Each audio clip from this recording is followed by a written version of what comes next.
Welcome to this week's Kingdom Livin. I'm the Reverend Brooke Atchley. I'm Justin Stacy. And I'm Justin Bowling.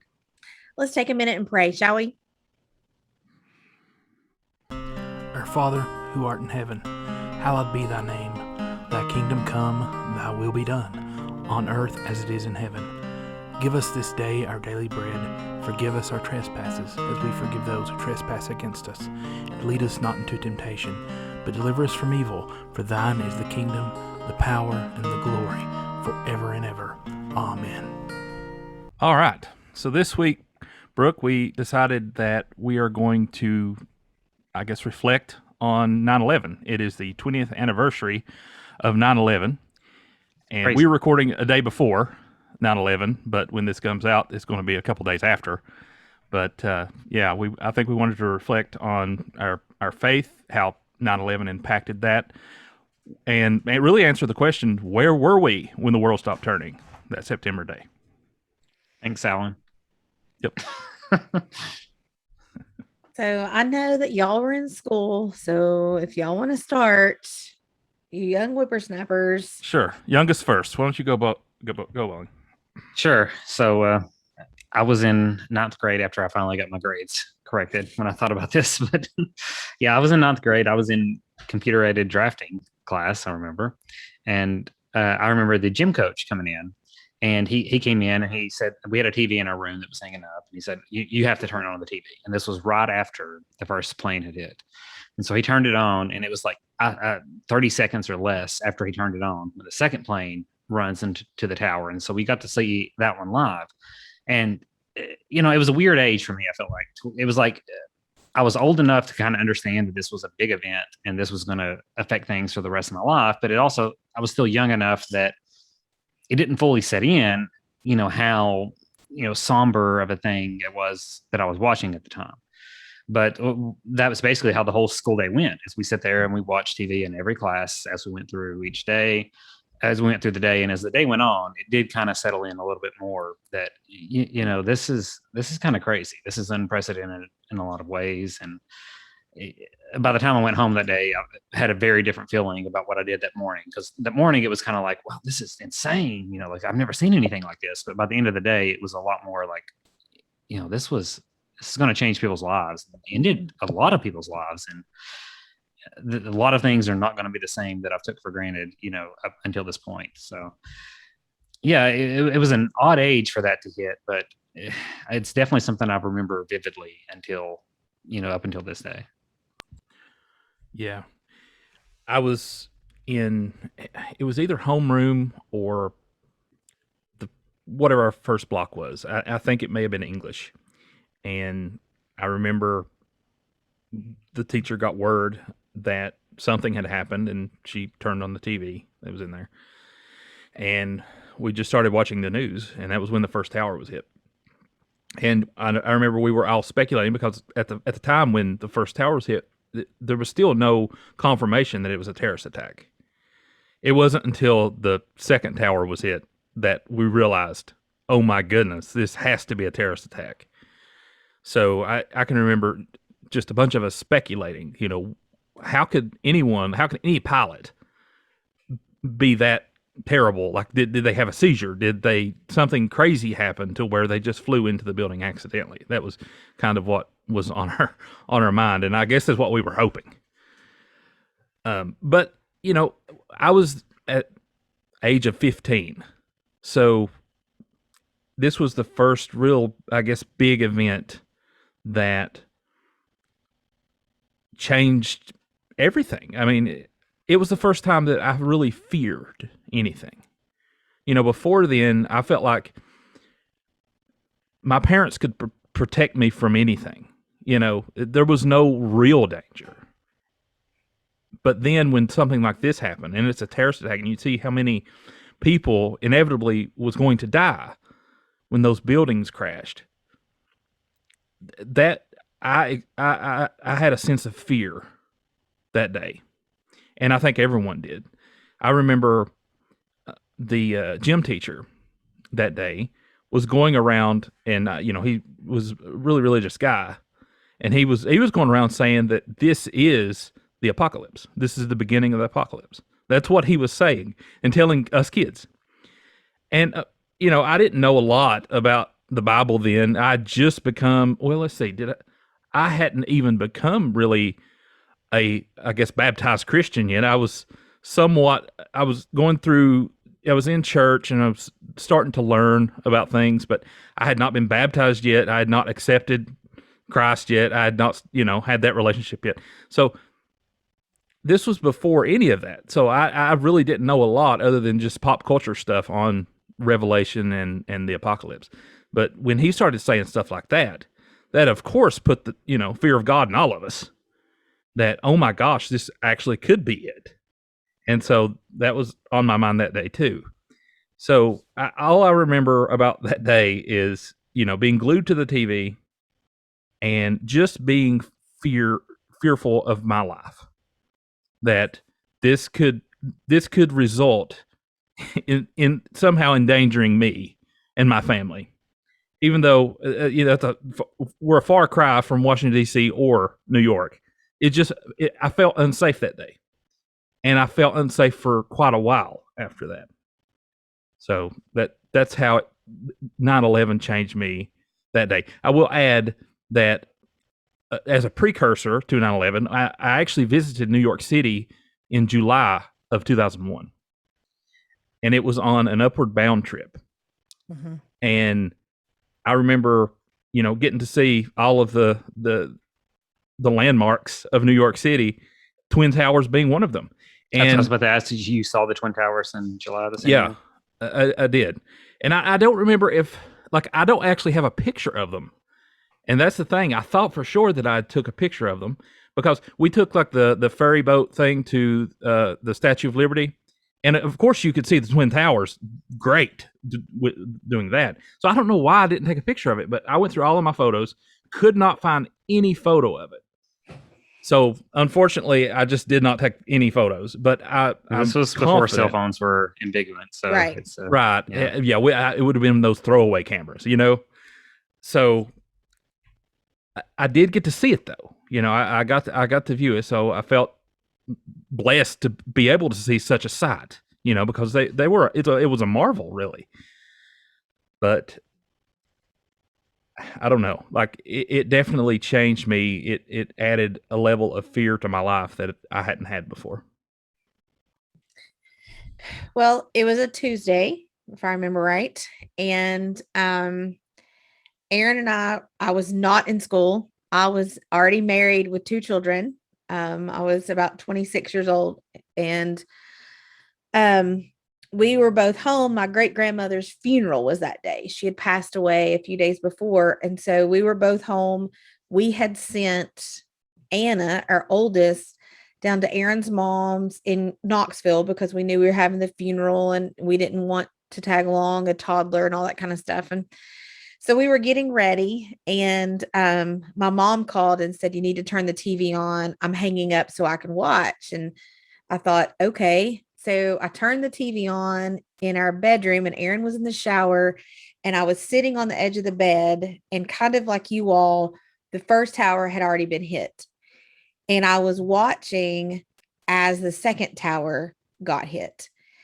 And my dad called and I guess he was at work maybe, or I can't remember anyway, to make sure I had the TV on.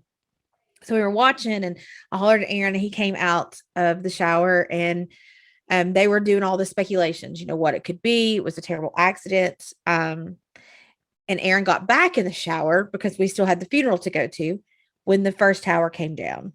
And I was screaming and yelling for him. And it was during this time that they started talking about being a terror attack, possibly because the Pentagon had gotten hit. And they start listing possible targets for the next attack. And the Y-12 plant in Knoxville was on that I list. remember that. Yeah, I absolutely remember that. And that is where Aaron's dad worked. Wow. And that was where my kid was. And I couldn't get there. So my brother-in-law was in the military and he was in the army. So they were based in Kansas. And I don't know if y'all remember, but all the cell service went down, the long distance phone calls went down, and we were having trouble getting through to them. The base got locked down. There was no communication coming in or out. So we were just all kind of dumbfounded, but we still had a funeral to go to. So not only were we watching the tragedy unfold for the nation, but we had our own personal kind of tragedy that we were dealing with at the time. So we get ready to go out, and this is funny, the things that you remember. My car wouldn't start. My battery had died. And so here comes my dad to get us. And it was me and Erin and Abby. She was still in an infant carrier car seat. And so we lived out in Piney Flats, Tennessee, out by the lake near the airport. And to get back to my mom and dad's, we had to go by the airport. And I absolutely love planes and the airport. And we can talk about that more in detail later. But so I know the airport, like I know what it's supposed to look like. I know all those things. And I'll never forget going past the airport and seeing the huge 747s, those kind of things parked on the tarmac at Tri-Cities Regional Airport, knowing they shouldn't be there. And living where we did, we were in the flight path of the planes. And so for days and days and days, you had no planes. And I can remember the first plane going overhead and honest to goodness, having a flat panic attack, like thinking, what is that? So that was for a while. But so we went to the funeral in the middle of the day, and this was before you had smartphones. And so you weren't getting text updates or whatever. So I remember sitting in the funeral for my grandmother, being present in the moment, but also wondering what in the heck was going on in the world. And feeling disconnected and just, I don't know, that sense of fear. And my dad, Lord love him, he is a Boy Scout through and through. Always be prepared is his motto. And so I can remember when they started rolling out, I don't know if y'all remember this, but how to seal your house up. And y'all may remember that. That may have been more of an adult thing. So my dad made sure we all had all the 5 milliliter plastic and the duct tape, and we knew how to do all of that. But for the first time in my life, I felt very insecure. Ended up like tons of Americans having to go on anxiety medication because of just the sheer anxiety of watching that happen. Doing that now years later, it was probably 5 or 6 years ago now. Ann and I had the opportunity to go to New York. That's where Global Ministries was headquartered for many, many years. And so we did all of our training and big meetings there. And so I took Anna with me one year, and we toured the 9/11 Museum. And if you haven't done that and you have the opportunity to go to New York City, you need to do it. Like it is. Oh yeah. Yeah. Have you been? Have you got to do it? Yeah. Me and Sarah have went. And like the whole Ground Zero memorial stuff is so, I swear, like the decibel level lowers when you get near it's it. so Everybody, quiet. I mean, you're in the middle of New York City where it's so loud all the time, and you get to Ground Zero and it's just like this quiet, lack of a better word, just very peaceful place almost. So but I can remember my dad saying things at the time like, people had to be jumping for their lives. And when you're at the 9/11 Museum, if you choose to, you can watch the videos of folks. And I think the video that struck me the most when I was watching the videos and folks were commentating on them were the people who talked about watching people jump from the floors above them and watching them go past them. And they were talking about how the ladies were holding their skirts down. Like why you would think to hold your skirt down when so I thought that was really strange. But that's kind of where I was. And Aaron was on staff at a large church in the area. And Tuesday morning was their staff meeting. And I can remember us talking about, we need to call them and have them turn the TVs on. So by the time we got back from all the funeral activities, the church was really in high gear. Like people were just showing up. Like, we just opened the doors to the sanctuary and people just flooded in. I mean, people who didn't go to church, people who we didn't know, just they needed a place to gather. They needed a place to come to feel comforted. And I can remember praying with those folks, not even knowing really what to pray, right? Like, and being totally and utterly exhausted because of the sheer grief of the community. And I can remember this particular church has this beautiful altar area that has stained glass windows way above it. So they have like skylights, if you will, that have stained glass. And they have this massive cross hanging there. Like, I don't know how big it is. It's huge. And when we came into church on Sunday morning, this was after days of just people showing up. Somebody had put 2 huge American flags behind the cross so that they looked like they were coming out of the cross. Now, I have significant theological issues with that, but I remember walking into that sanctuary and just losing it, like just absolutely losing it. But it was just such a hard time. Like, and I've been watching some documentaries. I still have to be careful about watching a lot of documentaries and stuff because I feel that anxiety brewing in me. Yeah, for sure.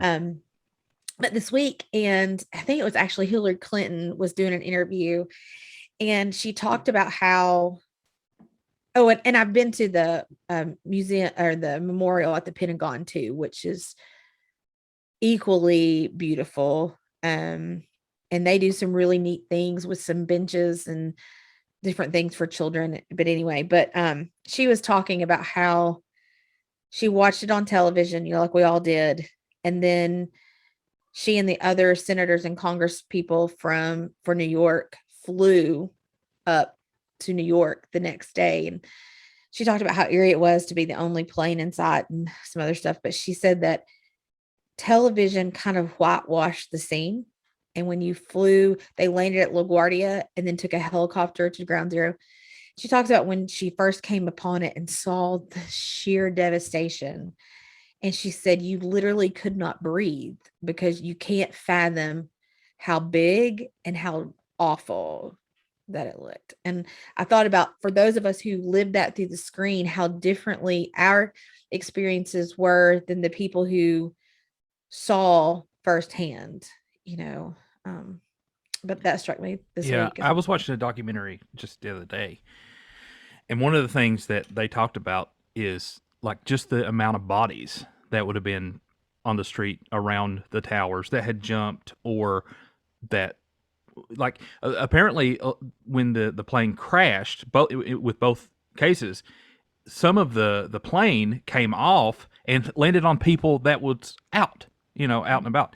And so there would have been devastation on the street, and that's things that we didn't get to see on camera. Right. In this documentary, it was a lady who worked in the Marriott, and she said that they were hearing thumps, and some of the firemen came in and said, do not, and it was people jumping, but they talked about the people getting killed by the people jumping, like, and I thought, I don't know that I had really thought about that until just yesterday when I was watching that documentary, and I was like, oh,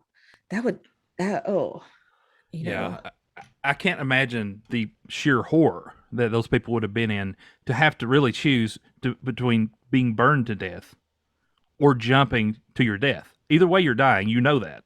Right. Which one? And then in one case, you're not really taking your own life. In the other case, you might feel that you are. That had to be the most painful suffering. I can't imagine. And I can remember this was probably the only time that I would have considered myself very patriotic. And now, of course, I have, as you say, theological reasons to kind of sheer against that because of things that we see. But post 9/11, I was very patriotic. Like, I was buying anything American flag you can think of. I had my Beretta, so that was my first vehicle that Dad got me, was a Beretta. I had it decked out in 9/11 stuff. It had the Twin Towers in the back seat. I was just full on patriotic. And I remember supporting the war completely. You know, I was full on. I was even thinking in my head, you know, maybe I need to serve. Like maybe this is something that I need to do. And again, I wasn't really a practicing Christian then. This was before that point. So I was trying to get through this really on my own. I didn't have the relationship with God to get me through this. So I was trying to get through it on my own and figure these things out. And yeah, I went through a very patriotic. I was very pro Bush during that couple years, and I felt like, you know, we need to go to war and we need to stamp these people out. I can remember, and that was, you know, I was experiencing hate. You know, I felt like it was just pure patriotism and wanting justice. But what it really was is I now see these people as enemies, all of them. You know, all of the Muslim American, Arabic looking people. I was entering that mind frame that these are our enemies. And that's a scary place. And I think a lot of America went there. There's nothing to bond us together like a common enemy, right? Yeah, and I think that's the reason why that is one of the most, you know, unifying times we had in America, at least in modern times, because we had a common enemy.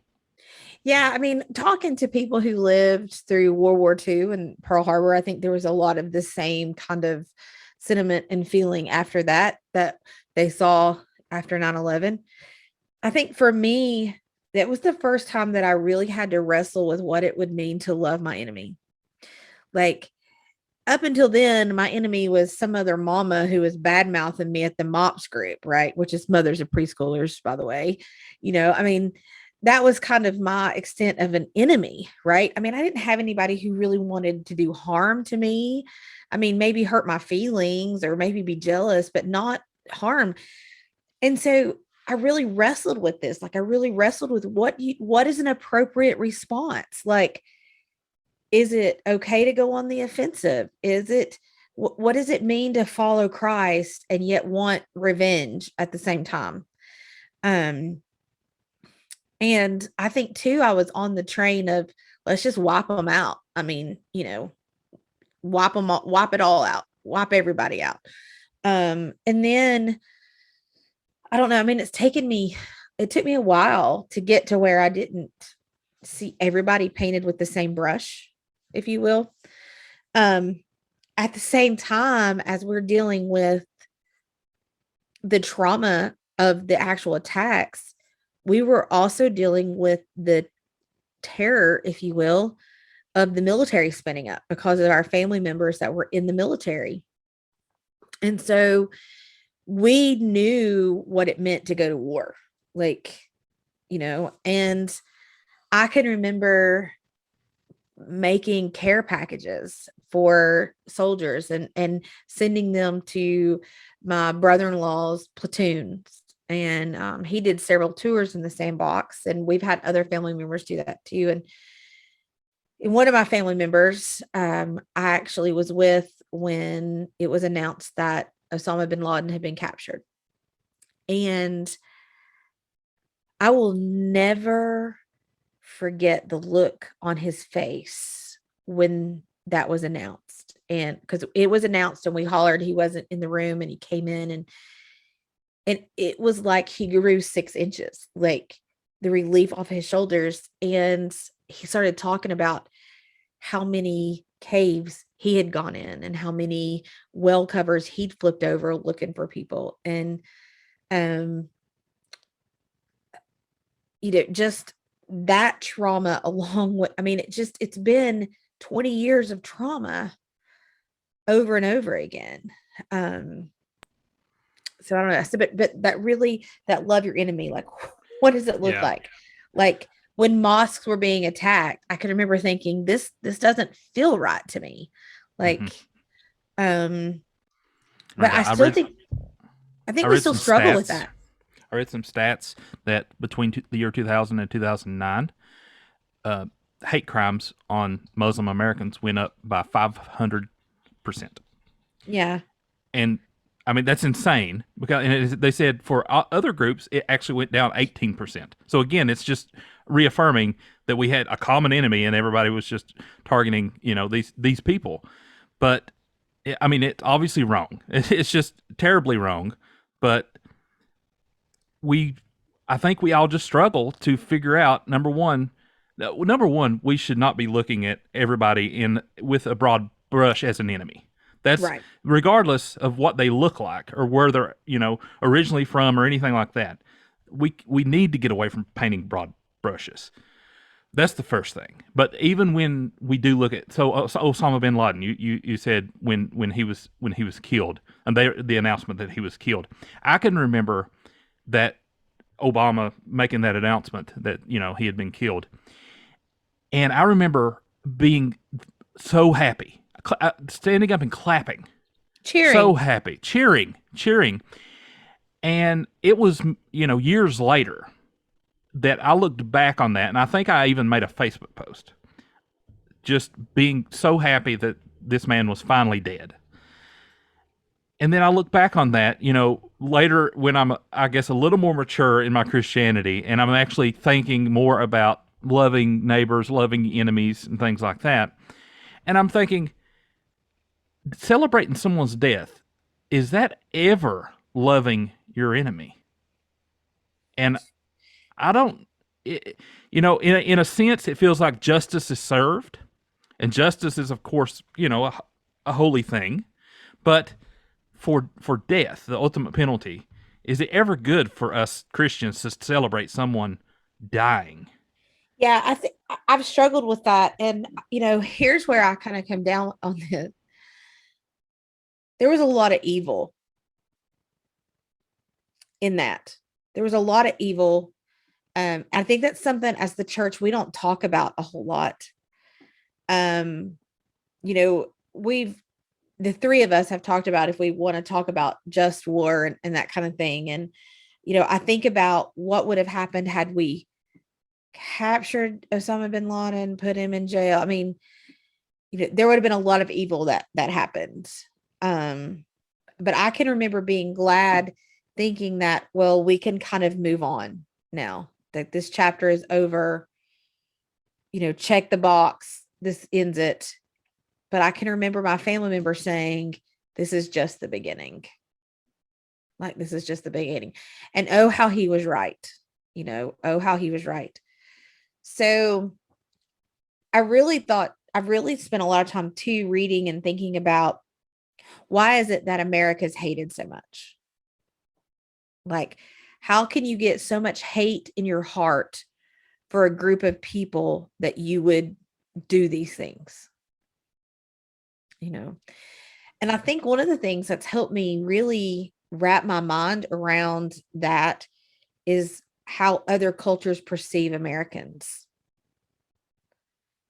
And that was through some of my missionary service work, but also really listening to some of Abby's friends who are foreign, they're from other countries, talk about America's not what they expected, or Americans aren't what they expected, and we don't do ourselves a favor.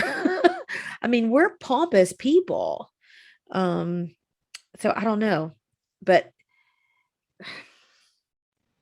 yeah. And I know we said, like you mentioned, we didn't really want to go down the full just war rabbit hole, but one of the tenets of it is that, like, your response isn't in excess of what it needs to be, type of thing.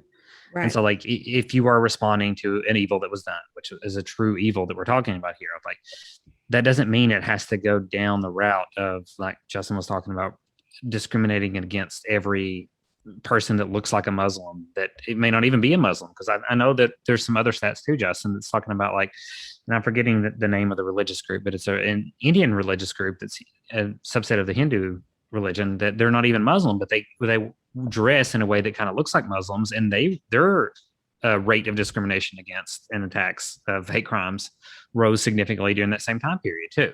So it was more about, like, what we can visualize and sense at a very easy level that we decided that, okay, well, anybody who looks like the people who attacked us, we're going to respond in kind against. And that's kind of like where I think as a Christian we kind of have to draw the line and be like, there's a difference between responding to an evil because we have to respond to an evil versus like, I feel this emotional response that I need to get retribution or vigilante justice against these people who have done a wrong. And otherwise, and if you go down that road, that's the problem with the eye for an eye thing that Christ was talking about. Like there's no end to that. It's always going to revolve around to where the other people that you responded against, like Greg was talking about, are going to see you as the evil now, and they're going to respond in what they feel like is kind. And that's the hope that Christ gave us, that we can put an end to that. And if we respond that way, that's not what we should do as a Christian. So the question I've always wrestled with is, there's me turning the other cheek, right? I mean, there's me, and we've talked about this. I'm not quite a pacifist, but pretty close. But I recognize the need for a strong military as a country, and there's a difference between me turning the other cheek and us making a decision as a country that puts all of us in jeopardy. And I think turning the other cheek in those kind of situations puts us at risk for lots more attacks. Right. I think it's the balance that, like, if you're looking at it, maybe even from your family's point of view, like you have a responsibility, like maybe, like you said, personally to turn the other cheek to whoever's attacking you, but you also have a responsibility to protect your children and other people that you have, relationship with. And so like you have to balance both of those in that case, if there's some kind of action that's going to affect others. So yeah, I don't think it's necessarily like, as a country, that means you always have to turn the other cheek, to use quotation marks, because you also as a country have the responsibility to protect those who can't protect themselves. Yeah. So that's actually a tenet of Christian hospitality, right? Is the fact that you have to protect the people that are kind of in your circle. So part of Christian hospitality says when you've already committed to a group of people, it's your responsibility to keep those people safe. So sometimes you have to exclude or push out people who would harm that community. And that is part of that idea of Christian hospitality. And it's a hard one. I mean, this is a big deal on a national level, but it's also hard when you're just thinking about your family. Like there are things that I would do to protect my family that I probably wouldn't do if it was just myself. Yep. And this is just on a bigger scale. Yeah, I've actually had that discussion with my wife Renee about, if someone broke in our home and was threatening her, then I do believe that I could take their life. That would be what I would need to do to protect her. But if they were just threatening me, I don't think I could. I think I would prefer them to take my life, like before I would be willing. So, I think I see what you're saying. Like I'm in the same mind frame. I'm for the most part a pacifist, and I've often thought about this. Well, at least in my more later years here, that if there was ever a draft, I don't like my mentality on war now. Mm-hmm. I don't know that I could serve. Like I just from a Christian standpoint, I don't know that I could go in knowing I'm going to be taking lives, knowing that actions that I do could cause innocent life loss as well. I just don't know that I can. I want that responsibility, and I feel like I would believe that I'm committing a sin by doing it. So, that's sort of my belief now. Now, if you had told me back when I was 15 or 16, signed me up for military, I would have done it, right? Because I was ready to go to war and for that effort. So, I've definitely changed my mind and grown a lot in that aspect. But it's a hard thing to get around and balance your your Christian beliefs, your modeling Christ, your self-sacrifice, your loving neighbor, your loving enemy, and then on the other hand, protecting the ones you love, protecting your country. I just think it's a hard thing to balance myself. I do think it's a hard thing. I think we get in the weeds when we talk about there being this God-given right for the United States to exist. Like when we start talking about our country as being better than a country that is predominantly Muslim, for example, because we're Christian and they're not, that's dangerous. That's where I think the line has been crossed. And I think there's. Oh, go ahead. go ahead. Yeah, I was going to say, like, I think you can agree on one level, or even have the opinion, which I do, that America is like, uniquely, that American exceptionalism or whatever, that there's a lot of things about America that make them unique and great on the world stage. But I think there's a fine line between that and like the God ordained type view that, this is a country that was prophesied about in the Bible. And then there's all these things that God is going to use America to fulfill. That's when you start going down that dangerous road of stuff that, America can do no wrong type thing. Right. And that's when yielding the sword doesn't have consequences. Right. Yeah. Well, I've often wondered, why people wouldn't think, if we are part of the chosen land, right? If we're part of this set aside group, part of that came with the command that if you're blessed to be a blessing, right? And we miss that sometimes. Like we want to claim one part of that, but not the other, and the saying that to much given is to those who much are given, much is expected. Yeah. And we have to take that on too. Yeah. Right. If we think we're Israel, then why aren't we following the rules on the foreigner?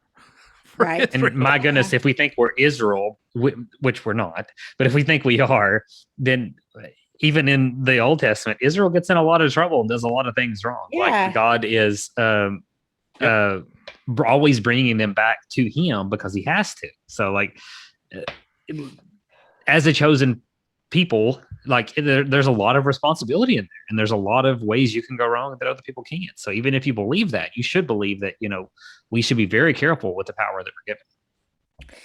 So kind of circling back to what we were talking about in the beginning about kind of where we were, do you think the fact that this is the 20th anniversary, and this may just be me experiencing this again, but I feel like there's more of a sadness. Like for years there was this real patriotic, like 9/11 was like our second 4th of July. I don't feel that way this year. And I don't know if maybe it's because of the division. I just feel this overwhelming sense of sadness this year. Yeah, I agree. I think it has changed for me as well, from being something that, you remember as a patriotic unifying event, to now seeing it as look at how it changed America, really in a lot of ways for the worse. We are so fear driven now as a nation. We are so divided as a nation. And I feel like a lot of the divisions came post that unification, right? So it was like we unified, we swung way to one side on unification, then we swung back, and we're just stuck in a division. Yeah, I definitely think that the rise of the 24/7 news cycle hit about the time that protests were occurring about the war. And so it really really pushed this polarization. I don't care what armed conflict there have been protests for it. And we watch this. We are a military family, and we've had generations of people in the military. So we've known about that. I think people who didn't have military, they didn't have loved ones in the military, didn't always realize the type of protests that happened. At Y12, which I said where Aaron's dad worked, which we still don't know what he did there. There were protests like all the time. It's just like a constant protest. But it was that rise in the cycle, the news cycle, that just really drove people to take up sides, I think.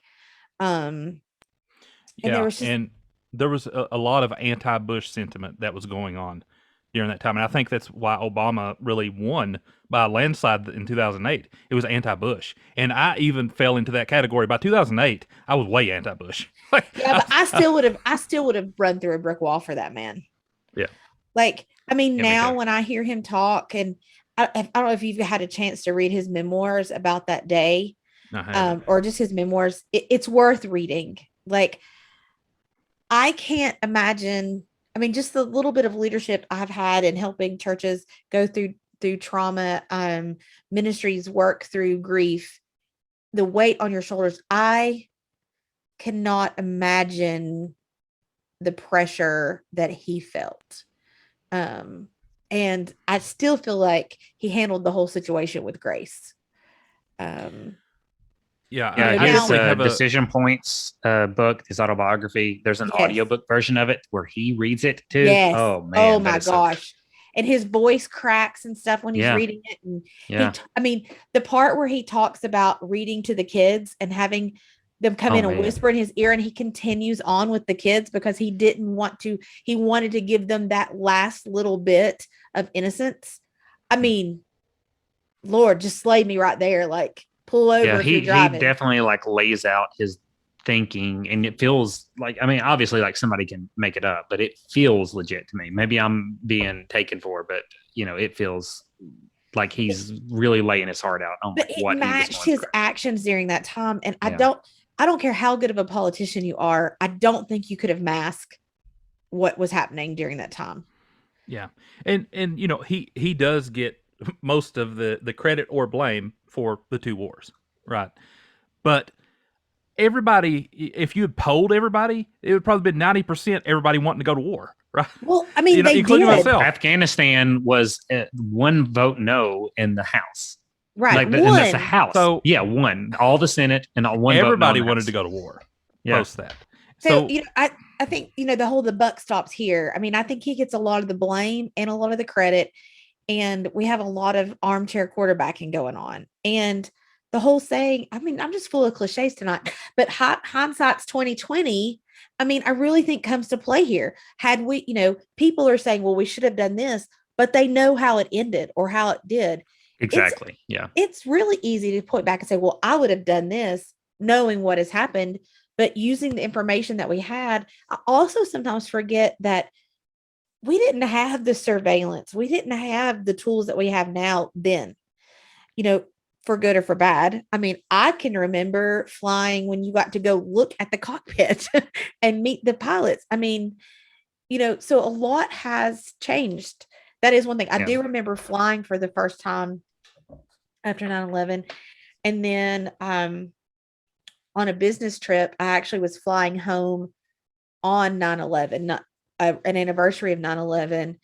And you want to talk about somber and heightened security. It was crazy going through the airports on September the 11th.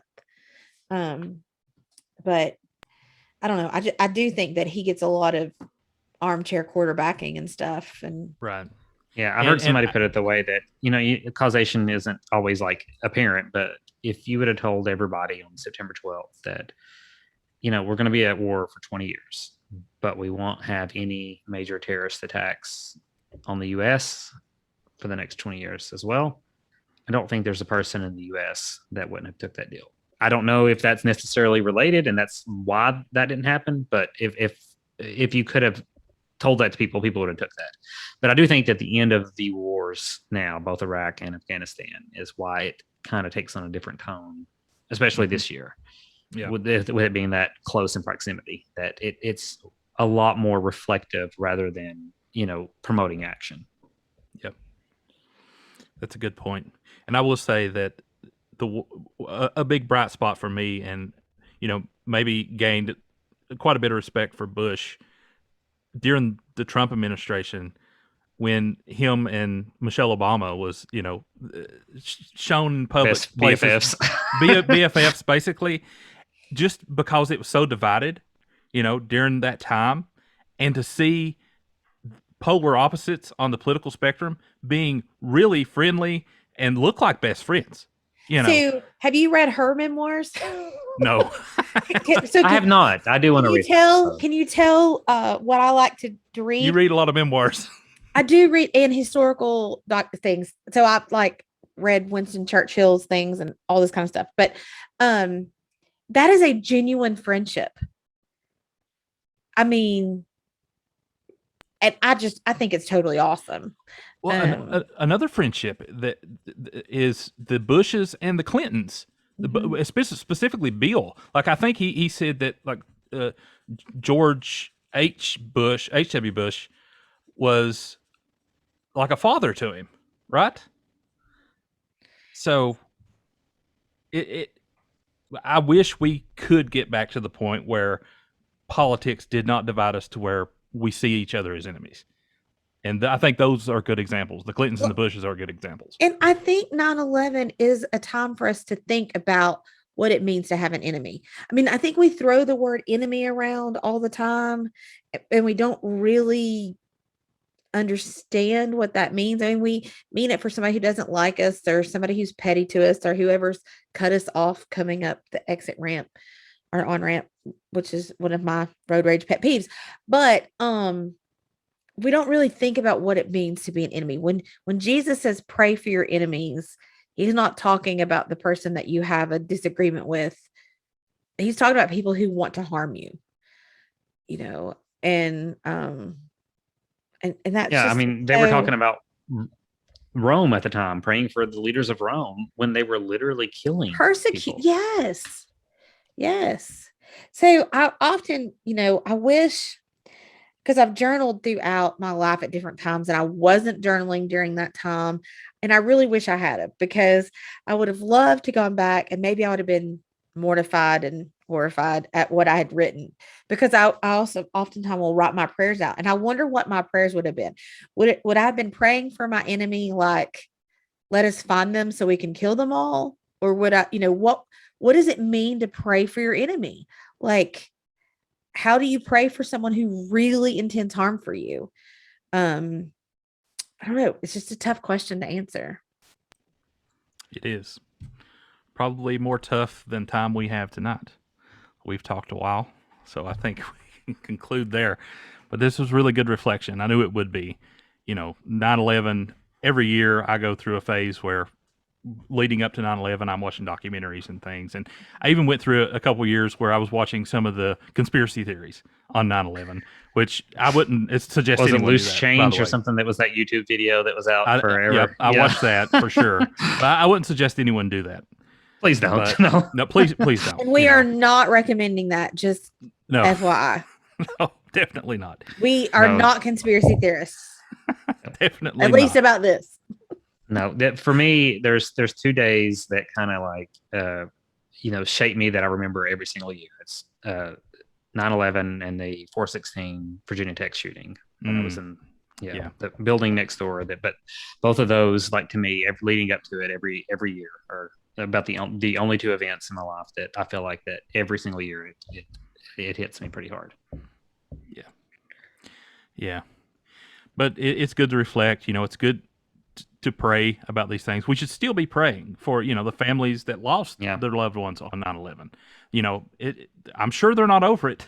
You don't get over those things. Too, I mean, there's a lot of trauma in a lot of families that have suffered that weren't victims of the actual 9/11 attack, but the wars that have happened, the trauma that unless you have sat with someone as they have recounted stuff like that, you don't, and I don't even know then you understand the depth of that.